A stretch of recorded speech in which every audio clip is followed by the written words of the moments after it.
I'm Robert Lawrence Kuhn, and here's what I'm watching. The high-profile Xi-Biden meeting in San Francisco.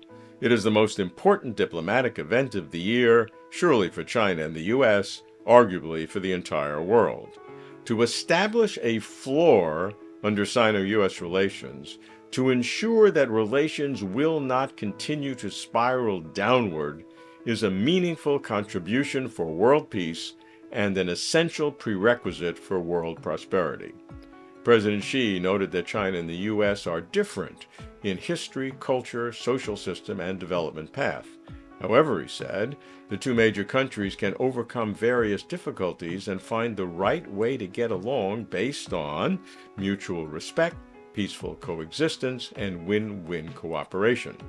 Xi focused on the grave problems in the global economy, which, while recovering, remains sluggish, with industrial and supply chains still under the threat of interruption, and protectionism is rising.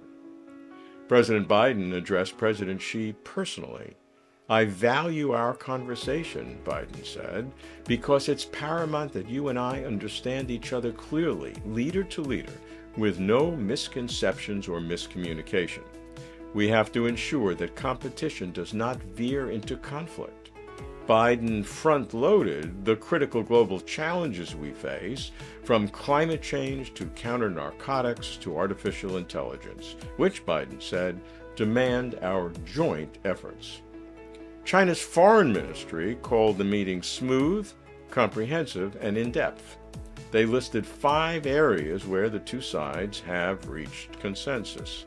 First, upholding the guiding principles for China-U.S. relations. That is, mutual respect, peaceful coexistence, conflict prevention, upholding the UN Charter, cooperation in areas of shared benefits, and manage competitive aspects of the relationship. Second, more high-level dialogues and discussions on trade, commerce, finance, export control, Asia-Pacific affairs, as well as technological and agricultural cooperation. Third, people-to-people exchanges. They agreed to commit to work toward a significant further increase in scheduled passenger flights early next year and expand educational, student, youth, cultural, sports, and business exchanges. Fourth, global governance. The two sides agreed to enhance cooperation to tackle the climate crisis and work together to reduce emissions in the 2020s.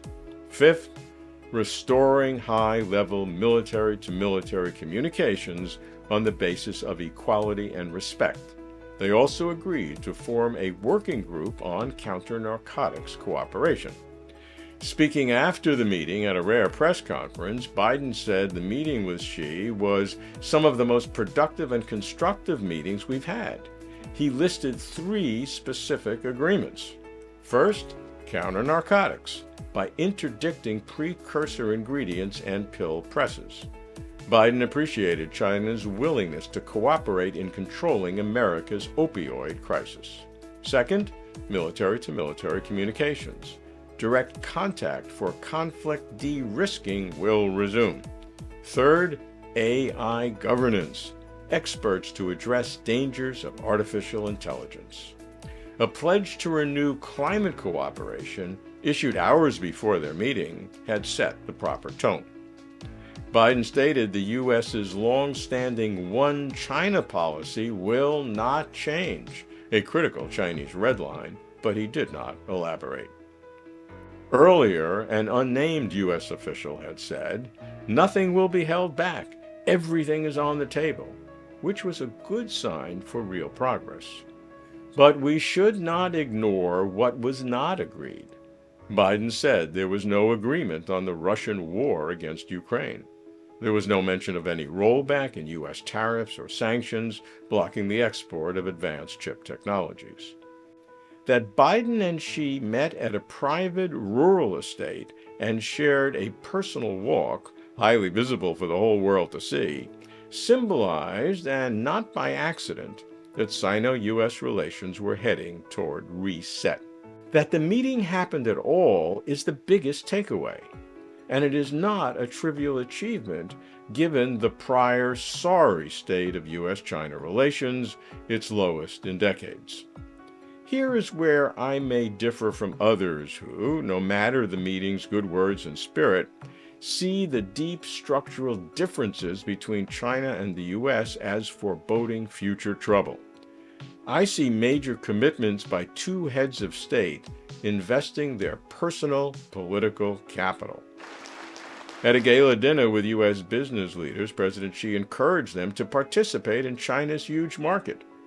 While the business leaders listened with hope, being by nature risk-averse, they will watch deeds with caution. I've said for years that the peace and prosperity of the world depend on Sino-U.S. relations that are stable, strong, forward-looking, and mutually enhancing. Communications is key, regular, frequent, direct, at multiple levels and in multiple sectors: economics, trade, business, geopolitical, military, healthcare, science, climate, AI, culture, even sports. Certainly, communications begin at the highest level.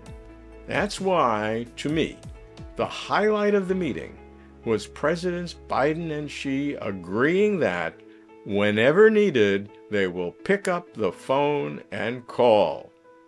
I'm keeping watch. I'm Robert Lawrence Kuhn.